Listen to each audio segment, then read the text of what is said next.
This is the elevator, the Student Cooperative Association wing of the Hadley Union Building at the Indiana University of Pennsylvania in Indiana, Pennsylvania, and it's an older Otis Series 1. Button's mellows. It's red. Open that way or that way, because Otis stores from the 80s are weird. That way. No lantern. This one's ultra basic, the other one, too.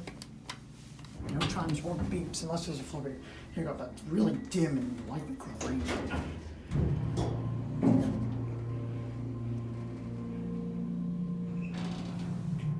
Sounds fast.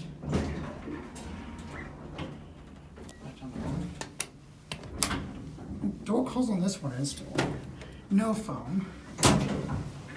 IUP is really bad about having phones in the elevators. I assume everyone's cell phones because they didn't choose a phone over call. Basic red cat. Kind of warm and dark.